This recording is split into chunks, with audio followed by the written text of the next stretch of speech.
Hello दोस्तों, आप सभी का बहुत बहुत स्वागत है आपके अपने चैनल में।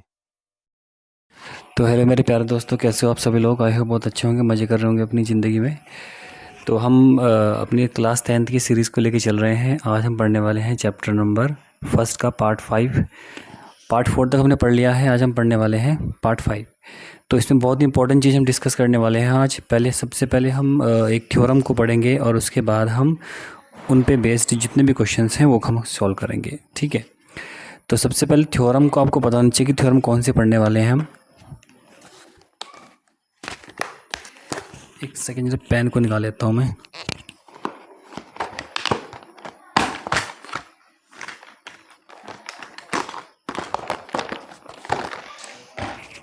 ओके, तो हमारी थ्योरम क्या है कि लेट, ये बुक में दे रखी है आपके, late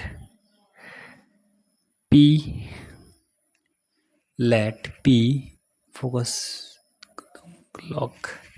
okay, let p be a prime number. Let p be a prime number. Okay, prime number if p divides a square. इसका मतलब ये है बेटा कि अगर मान लो कि आपका कोई p है, वो एक प्राइम नंबर है, यदि p डिवाइड हो रहा है ए स्क्वायर से, यदि p डिवाइड हो रहा है एक ए स्क्वायर से, तो p डिवाइड ए से हो सकता है, तो p डिवाइड्स ए।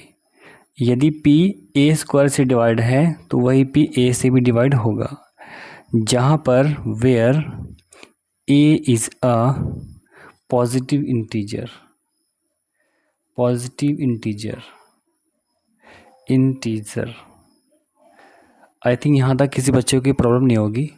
मैंने बहुत बेसिक चीज़ बताई है आपको कि मान लो अगर आपका p है, अगर वो ए स्क्वायर से डिवाइड हो रहा है, तो डेफिनेट सी बात है जो आपका p होगा वो a से भी डिवाइड होगा। इतनी आपको थ्योरम ध्यान रखनी है। हम एग्जाम्पल के ज़रिए इस चीज़ को समझ लेते हैं।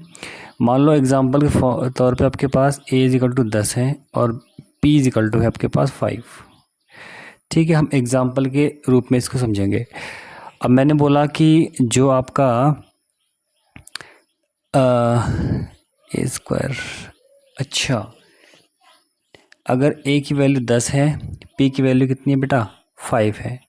a की वैल्यू 10 है, p की वैल्यू 5 है, तो इसका मतलब है कि p डिवाइड्स ए स्क्वायर। यदि p ए स्क्वायर को डिवाइड कर रहा है तो p a को भी डिवाइड करेगा। इस फॉर्म में आपको थ्योरम दी हुई है। तो मैंने बोला कि अगर ए स्क्वायर यानी ए स्क्वायर में हम p का डिवाइड कर रहे हैं, p का मीन्स 5, p की वैल्यू कितनी है 5, तो यहाँ से कुछ कैंसिल होकर आपके पास जो आएगा वो आएगा 20। कितना आएगा बेटा 20। अब मैंने बोला कि जो ए स्क्वायर है उसको हम p से डिवाइड कर रहे हैं तो हमारा 20 आ रहा है, ठीक है। आंसर से हमें कोई मतलब नहीं है, फिलहाल हमें ये देखना है कि जो ए स्क्वायर है उसमें p से डिवाइड जा रहा है। जब ए स्क्वायर में p से डिवाइड जा रहा है तो किसमें, a में भी p से डिवाइड जा सकता है, यही ये थ्योरम बोलती है। कितना आया, 2 आया। एक बार 20 आया p ए स्क्वायर की फॉर्म में, आज हम a में करेंगे तो 2 आया। तो दोनों कंडीशन में जो p है वो डिवाइड कर रहा है किसको, ए स्क्वायर को या a को। यहाँ तो कोई प्रॉब्लम किसी बच्चे को नहीं होनी चाहिए, ठीक है। ओके, तो अब हम पढ़ने वाले हैं एक थ्योरम। थ्योरम के तौर पे जो क्वेश्चन होगा हमारा एक एग्जाम्पल भी इसको देख सकते हैं। आपकी बुक में एग्जाम्पल गिवन है, ये वाला एग्जाम्पल नंबर देख सकते हैं आप, जो सा एग्जाम्पल हो सकता है वो। ये थ्योरम की फॉर्म में दिया हुआ है आपको, √2 वाला, ठीक है। थ्योरम की फॉर्म में दिया हुआ है ये वाला क्वेश्चन आपको कि क्या बोला हुआ है इसने बोला हुआ है कि √2 is irrational number. √2 is irrational number. √2 is irrational number. हमें दिखाना है कि जो √2 है वो इरेशनल नंबर है, इरेशनल नंबर है। एक सेकंड, जरा लाइट कम पड़ रही है क्या साइड में,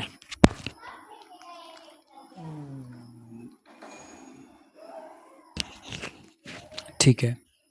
ओके, तो हम इसको डिस्कस करेंगे। देखो बेटा, अब यहाँ से अगर आपने एक स्टेप में सब कुछ समझ लिया तो जितने भी क्वेश्चन है इससे आगे के सभी क्वेश्चन को आप इजीली कर सकते हैं। ठीक है, अब बस आपको ध्यान रखना है कि हम एक स्टेप बाय स्टेप लेके चलें। अगर इस स्टेप के जरिए आप क्वेश्चन को सीखेंगे तो कोई भी ताकत नहीं है जो आपके नंबर को काट सके आपके बोर्ड एग्जाम में। तो ठीक है बेटा, चलो सबसे पहले हम लेट कर सकते हैं। जो भी हमें प्रूफ करना है रैशनल के बारे में उसको हम लेट करेंगे। Let √2 be a rational number, be a rational number। ये हमने लेट कर लिया है। हमें प्रूफ करना है कि ये रैशनल नंबर है। हमने लेट किया है कि जो √2 है वो एक कैसा नंबर है, रैशनल नंबर है। अब सबको पता है कि अगर रैशनल नंबर है, हम जानते हैं कि रैशनल नंबर को हम P/Q की फॉर्म में लिख सकते हैं। इस चीज़ को आपने क्लास 9th में पढ़ा होगा, तो हम जानते हैं। तो अगर हमें पता है तो हम इस √2 को हम P/Q के फॉर्म में लिख सकते हैं, यानी जो वैल्यू √2 की होगी वो इज इक्वल टू हो जाएगा P/Q के, because √2 is a rational number. तो रैशनल नंबर इज़ जिसको हम P/Q की फॉर्म में लिख सकते हैं। तो दोनों वैल्यू आपस में बराबर हो जाएंगी और एक कंडीशन होती है रैशनल नंबर की, Q की वैल्यू नॉट इक्वल टू 0 होना चाहिए। और P और Q कैसे नंबर होने चाहिए बेटा, को प्राइम नंबर होने चाहिए, को प्राइम नंबर। अब बच्चे सोचेंगे सर ये को प्राइम नंबर क्या होता है। बेटा को प्राइम नंबर वो होता है जिसका HCF हमेशा एक होता है। ठीक है, क्या होता है को प्राइम नंबर, जिसका HCF हमेशा एक होता है, यानी ऐसा नंबर जो 1 के अलावा किसी और नंबर से ना घटे उसे बोलते हैं हम को प्राइम नंबर। ठीक है, ध्यान रखेंगे। ओके, तो यहाँ तक करने के बाद अब आपको दिख रहा है कि जो √2 है वो किसके इक्वल आया है, आपका P/Q के फॉर्म में। तो इसमें हम अब इंटू कर सकते हैं। इंटू किसी करेंगे हम इसमें, Q/ में है तो इसको हम √2Q is equal to P भी लेट कर सकते हैं। यहाँ तो कोई प्रॉब्लम किसी बच्चे को नहीं होनी चाहिए। अब यहाँ से हम निकाल लेंगे Q की वैल्यू, तो Q इज इक्वल टू हो जाएगा आपका P/√2। कितना बेटा, P/√2। हमने Q की फॉर्म पे इसको ले लिया है। यहाँ तो कोई प्रॉब्लम किसी बच्चे को नहीं है। ठीक है, अब हम क्या करेंगे, हम करेंगे दोनों साइड का स्क्वायर फॉर्म, क्योंकि हमें √2 को 2 में चेंज करना होगा, रूट को ऊपर से हटाना होगा। तो क्या करेंगे, square on both side, square on both side. तो यहाँ करेंगे स्क्वायर तो ये बन जाएगा Q², यहाँ करेंगे तो ये बन जाएगा P²। जब हम √2 का स्क्वायर करेंगे तो ये बन जाएगा बेटा 2। सबको पता होना चाहिए, जब हम इसका स्क्वायर करेंगे तो ये बन जाएगा 2, यानी Q² is equal to P²/2। यहाँ तक कोई प्रॉब्लम किसी बच्चे को नहीं है, इसे मान लेंगे इक्वेशन नंबर 1। क्या मानेंगे इसको हम, इक्वेशन नंबर 1। अब सिंपल सी चीज़ है कि Q इज़ अ इंटीजर हो जाएगा। देखो यहाँ पे क्या है, Q क्या है, इंटीजर की फॉर्म में है, मतलब इंटीजर तो होता ही है। ठीक है, जब वो एक को प्राइम नंबर है तो इंटीजर भी होगा। तो यहाँ लिख भी सकते हैं हम Q is a integer, Q is a integer. जब Q इंटीजर है तो Q² भी क्या होगा, इंटीजर होगा। Q² will also an integer, will also integer. इस फॉर्म में लिख सकते हैं, जब Q आपका इंटीजर है तो Q² भी क्या होगा, इंटीजर होगा।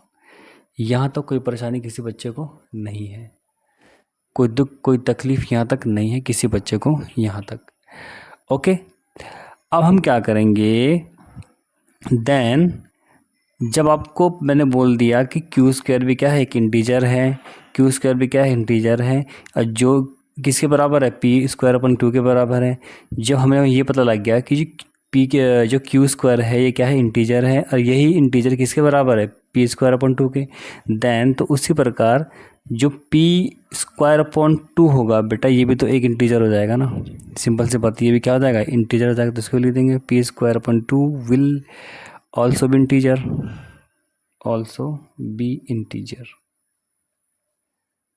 डेफिनेट सी बात है, देखो जब आपका Q क्या है, इंटीजर है, तो Q² भी तो इंटीजर होगा। जब Q² इंटीजर है तो जिसके बराबर में ये है, क्योंकि इसकी वैल्यू इसके इक्वल है ना। अब जो चाहे यहाँ कुछ भी लिखा हो हमें नहीं पता, यहाँ पे चाहे गधा लिखा हुआ है, अगर Q² की वैल्यू गधे के बराबर है तो गधा भी इंटीजर होगा, ध्यान रखना। ओके, यहाँ तक किसी बच्चे को कोई प्रॉब्लम नहीं होनी चाहिए। अब हम क्या करेंगे, जब इतना हमने कर लिया है, P²/2 भी क्या है, एक क्या है, इंटीजर है। ओके, तो हम आपने एक थ्योरम पढ़ी होगी, पी स्क्वायर अपॉन टू में क्या है कि पी स्क्वायर टू से क्या है, या P square is divisible by to. आप साफ साफ आपको दिख रहा होगा कि P square is divisible by to, सबको दिख रहा है ना। जो पी स्क्वायर अपॉन टू है यानी p square is divisible by two. जब p square divisible by two के होगा तो क्या होगा बेटा, then p is also divisible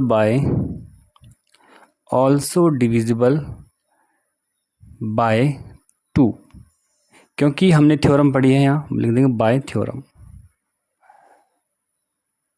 आपने थ्योरम पढ़ी है कि ए स्क्वायर जब टू से ए स्क्वायर जब पी से डिवाइड है तो ए भी पी से डिवाइड होगा, वही थ्योरम हमने पढ़ी है। तो वही जब पी स्क्वायर टू से डिवाइड है तो पी भी टू से डिवाइड होगा, यहाँ तो कोई प्रॉब्लम नहीं है।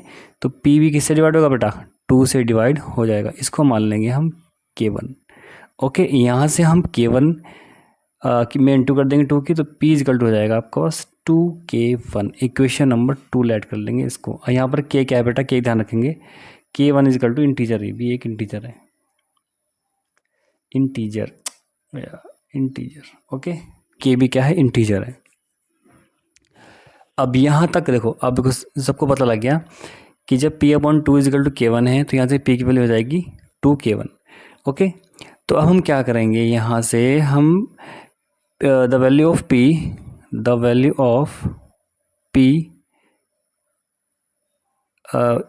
पुट कर दो, put the value of P in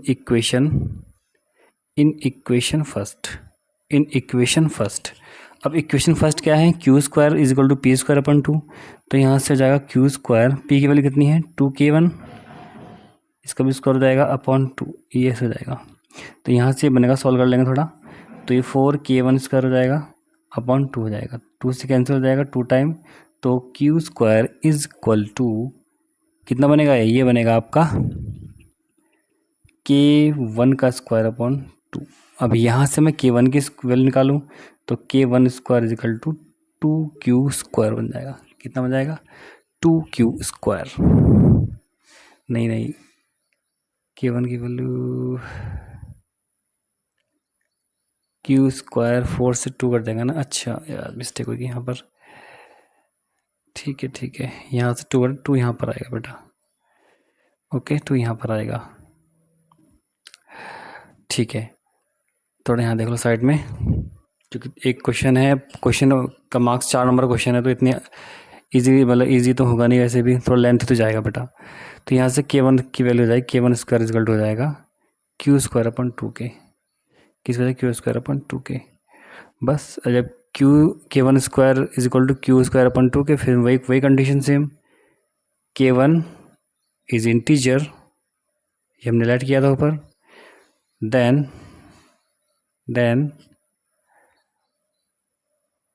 K1 square is also integer. बच्चा जानता है, अगर K1 आपका इंटीजर है तो K स्क्वायर अगर स्क्वायर करेंगे तो वो भी क्या होगा, एक इंटीजर हो जाएगा। ठीक है, ओके। देन जब ये पूरा इंटीजर है तो ये भी तो इंटीजर होगा ना, वही वैल्यू, कहाँ गई वो वैल्यू, ये वाली जो हमने वहाँ किया था, सेम प्रोसेस वही चलेगा, ये वाला। अगर यहाँ पर Q इंटीजर है तो Q स्क्वायर भी इंटीजर होगा। अब Q की वैल्यू जो है P स्क्वायर अपॉन टू, तो ये भी इंटीजर हो जाएगी। तो यहाँ पर जो वैल्यू है ये भी क्या हो जाएगी, Q square upon two will also integer. यहाँ तो कोई प्रॉब्लम किसी बच्चे को नहीं होनी चाहिए। ओके, आगे देखते हैं, नेक्स्ट पेज पे चलते हैं बेटा, ध्यान रखेंगे सभी लोग।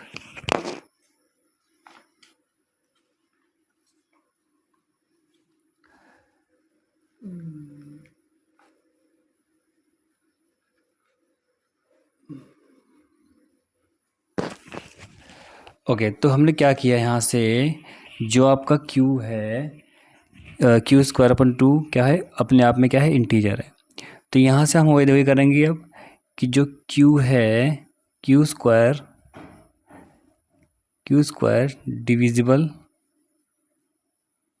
Divisible by two, then then q is also divisible by 2, लिख देंगे बाय थ्योरम। ये थ्योरम 2 बार यूज होती है एक क्वेश्चन, ध्यान रखेंगे सभी लोग। ओके, तो q square divisible by 2, then q is also divisible by 2 by theorem हमने पढ़ रखा है। तो क्यू अपॉन 2 आएगा, 2 is equal to K2। Same way process, K2 is equal to integer, से जब K1 इंटीजर है तो ये भी इंटीजर हो जाएगा। ओके क्लास, तो यहाँ से Q इज इक्वल हो जाएगा 2K2, कितना हो जाएगा, Q is equal to 2K2, equation number 4 क्या जाएगा आपका, इक्वेशन नंबर 4। अब मुझे प्यारे बच्चों मुझे बताओ कि आपका इक्वेशन नंबर जो 2 है और 4 है उससे हमें क्या दिख रहा है। आप 2 देखेंगे अपने कॉपी में, 2 क्या लिखा हुआ है ऊपर, इक्वेशन नंबर 2 में क्या है, P is equal to 2K1 होगा, और यहाँ पर आपका Q is equal to 2K2 है, यानी P और Q की बात हो रही है। ठीक है, P और किसकी बात हो रही है, Q की बात हो रही है। तो हम यहाँ लिख सकते हैं from equation 2 and 4 it is clear that 2 is common factor. आपको दिख रहा होगा 2 जो है वो दोनों में है बेटा, Q दोनों में है ना, तो Q is common factor of P and Q, of P and Q, of P and Q। Okay, यहाँ तक कोई प्रॉब्लम किसी बच्चे को नहीं है। तो जब 2 कॉमन आ रहा है और हमने ऊपर P और Q को हमने क्या लेट किया था, हमने किया था कि जो P और Q है वो कैसे हैं नंबर होंगे, वो होंगे कैसे नंबर जिनमें HCF 1 होता है। हमने ऊपर लेट किया था उसको कि जो आपके P और Q हैं वो कैसे नंबर होंगे, को प्राइम नंबर। क्या कहते हैं को प्राइम नंबर। और को प्राइम नंबर बेटा तभी होता है जब उनका कॉमन फैक्टर हमेशा 1 होता है, लेकिन यहाँ पर तो कॉमन 2 आ रहा है ना। ठीक है, तो hence P and Q are not coprime number, therefore √2 is not a rational number। ये आपका प्रूफ पूरे 4 मार्क्स मिलेंगे बेटा आपको, पूरे मिलेंगे 4 मार्क्स। ओके, यहाँ तक कोई दिक्कत नहीं होनी चाहिए किसी बच्चे को। ओके, अगर किसी के समझ में ना आया तो वीडियो को आप दोबारा देख सकते हैं। ठीक है बेटा, करने का तरीका यही है, और एक जो बेस्ट तरीका है, जो एकदम ऑथेंटिक तरीका है वो यही है। बाकी शॉर्ट में तो पूरी दुनिया करा रही है बेटा, शॉर्ट के चक्कर में मत पड़ना, क्योंकि ये क्वेश्चन जो है 4 मार्क्स का आता है एग्जाम में, 4 या 3 मार्क्स का आता है। तो इस तरीके से करना होगा आपको एग्जाम में, तभी आपको पूरे में से पूरे मार्क्स मिलेंगे। और थ्योरम का यूज़ 2 बार होना है, ध्यान रखेंगे, एक बार क्यू में, एक बार P में, ध्यान रखेंगे। तो मेरे ख्याल से यहाँ तक किसी बच्चे को कोई प्रॉब्लम नहीं आई होगी। ठीक है, अगला क्वेश्चन और देख लेते हैं। इसके बाद अगला क्वेश्चन है आपका एग्जाम्पल के फॉर्म में है ये क्वेश्चन, √3, मैं जरा बुक नीचे कर लेता हूँ। हाँ, आपको प्रूफ करना है, proof that √3 is irrational. Okay class, तो आपको यहाँ पर गिवन है, गिवन तो कुछ नहीं है, √3 गिवन है, बस आपको ये दिखाना है कि क्या जो √3 है वो अपने आप में क्या है, एक रैशनल नंबर है। बस ये सेम प्रोसेस जो हमने इसमें किया है वही अप्लाई करना है, बिल्कुल डिट्टो ये रहेगा ऊपर वाला मेथड। बस आपको जहाँ √2 था वहाँ √3 है। ठीक है, तो थोड़ा हम स्पीड से चलेंगे, यहाँ पर लेट कर लेंगे इसको, let √3 is a rational number, same way condition, rational number. Okay, ये भी रैशनल नंबर के इक्वल है, तो √3 किसके इक्वल हो जाएगा, P/Q के इक्वल हो जाएगा, क्योंकि रैशनल नंबर जो होते हैं वो P/Q के इक्वल P/Q के फॉर्म में होते हैं, और जहाँ पर Q ≠ 0 होता है। और आपको पता होगा वेयर P and Q क्या होते हैं, क्या है यहाँ पर, को प्राइम नंबर है। कौन से नंबर है, को प्राइम नंबर्स हैं। बस सेम कंडीशन वही वाली हमें जो हमने उसमें किया था, Q से इंटू जाएगी इधर, तो यहाँ से हमारे जो P की वैल्यू क्या मिलेगी, यहाँ से हमें Q की वैल्यू क्या मिलेगी, पहले Q को देख लेते हैं। तो यह मिलेगी यहाँ से हमें P/√3, डेफिनेट सी बात है, स्क्वायर कर देंगे, पता है ना हमने स्क्वायर किया था last time, square on both side, square on both side, square करेंगे तो Q स्क्वायर हो जाएगा, पी का स्क्वायर करेंगे पी स्क्वायर हो जाएगा, इसका स्क्वायर करेंगे तो बेटा √3 का स्क्वायर कितना होता है 3। मैं पहले लिख रहा हूँ, आपको पता होना चाहिए इस चीज़ के बारे में। ओके, यहाँ तो कोई दिक्कत किसी बच्चे को नहीं होनी चाहिए। चलो आगे चलते हैं। ओके, तो हमने ऊपर पढ़ा था कि जो क्यू है वो क्या है, इंटीजर है। ओके, हमने पढ़ा था ना ऊपर कि जो क्यू है, क्यू इज़ अ इंटीजर, हमने पढ़ा था ऊपर ये। Then q square is also integer, is also integer, that's it. Now okay, जब ये दोनों क्यू स्क्वायर भी इंटीजर है तो पी स्क्वायर अपॉन 3 भी क्या होगा, इंटीजर हो जाएगा। क्या जाएगा, is also integer, is also integer. Okay, तो यहाँ तो कोई प्रॉब्लम नहीं है किसी बच्चे को। ओके, अब हम क्या करने वाले हैं, अब यहाँ पी स्क्वायर अपॉन 3 है। अब आपको पता है कि वही स्क्वायरिंग वाली कंडीशन थ्योरम यूज़ करेंगे यहाँ पर। ठीक है, तो p square is divisible by 3, then p is also divisible by 3, that's it guys.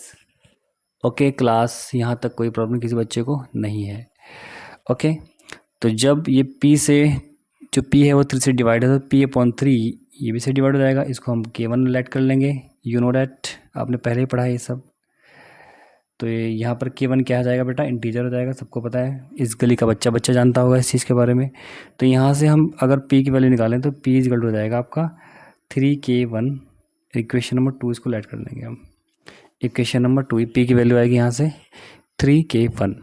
Okay, आगे चलते हैं, आगे देखते हैं इसके बाद होता क्या है। चलिए भाई, अब हम इसके बाद पेज को पलटेंगे। ओके, तो हम अब यहाँ इसके बाद हमने क्या किया था बेटा, हमने क्या किया था कि जो रूट इक्वेशन नंबर 2 की वैल्यू को हमने इक्वेशन में पुट 1 में पुट किया था ना, तो वही कंडीशन है, द वैल्यू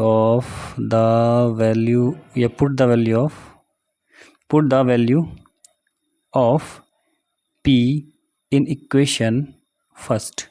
ओके, तो इक्वेशन फर्स्ट क्या है हमारी, क्यू स्क्वायर, इक्वेशन फर्स्ट है क्यू स्क्वायर, p की वैल्यू कितनी है 3k1 का स्क्वायर अपॉन 3। तो यहाँ से हम देखते हैं कि ये हो जाएगा क्यू स्क्वायर, ये 9k1 स्क्वायर अपॉन 3 से कैंसिल हो जाएगा 3 टाइम, कोई दिक्कत तो नहीं। यहाँ से k1 स्क्वायर की वैल्यू हो जाएगी आपकी क्यू स्क्वायर अपॉन 3। यहाँ तक किसी बच्चे को कोई प्रॉब्लम नहीं होनी चाहिए।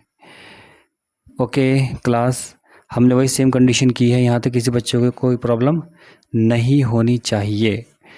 ओके, तो इसके बाद सेम कंडीशन वही रहेगी, जो k1 है आपका इंटीजर है, ये हमने बात डिस्कस पहले भी कर रखा है। तो k स्क्वायर जो होगा वो भी क्या होगा, एक इंटीजर हो जाएगा। अगर k स्क्वायर भी इंटीजर है तो क्यू स्क्वायर अपॉन 3 भी इंटीजर हो जाएगा। इस चीज़ को लिखना होता है बस में, तो लिख दूँ फटाफट, लिख दें, चल लिख दो फिर, k is integer and k square, k1 square यार, k1 square is also integer then q square upon 3 is also integer, is also integer. Okay class, यहाँ तक कोई दिक्कत किसी बच्चे को नहीं है। फिर वे कंडीशन दोबारा होगी जब क्यू स्क्वायर 3 से डिवाइड है, q square is divisible, same वही रिपीट हो रहा है, डिविजिबल यार, एस भी आना है यहाँ पर, divisible by 3, then q is also divisible by 3। Okay, तो ये हो जाएगा आपका q upon 3 is equal to k2, same way condition, k2 is integer, k2 is integers. Okay, तो यहाँ से हो जाएगा आपका q is equal to 3 k2, equation number 4। अब इक्वेशन नंबर 2 आपको पता है क्या है, इक्वेशन नंबर 4 वही पहले वाली कंडीशन है। इक्वेशन 2 में क्या है बेटा, उसमें आपका इक्वेशन 2 में क्या है, उसमें आपका p इजिकल टू कितना होगा, 3k1 होगा। p इजिकल टू क्या होगा, k1 करके हो जाएगा, और यहाँ पर q इजिकल टू 3k2 हो जाएगा। तो वही condition same from equation 2 and 4 is clear this 3 is a common factor of p and q जब हालांकि p और q को प्राइम नंबर है, लेकिन यहाँ पर हमने ये प्रूफ कर दिया है कि p और q जो है वो को प्राइम नंबर नहीं है। हैंस p q जब को प्राइम नंबर नहीं होंगे तो ये रैशनल भी नहीं होंगे, ठीक है, are not coprime number. Okay, therefore same वही कंडीशन रहेगी हमारी, therefore √3 is not a rational number. लो बेटा, यहाँ तक किसी बच्चे को कोई प्रॉब्लम नहीं होनी चाहिए। हमने पूरा क्वेश्चन को सॉल्व कर लिया है, ठीक है मेरे भाई। चलो इतना रखेंगे वीडियो में। आज के 2 क्वेश्चन को हमने पढ़ा है, एक थ्योरम हमने पढ़ी है आज। अगर आपको वीडियो अच्छी लगी होगी तो प्लीज़ वीडियो को लाइक कर देना और चैनल को सब्सक्राइब कर देना। ओके, चलो बेटा इतना रखेंगे आज, बाकी मिलते हैं बहुत जल्द नेक्स्ट वीडियो में।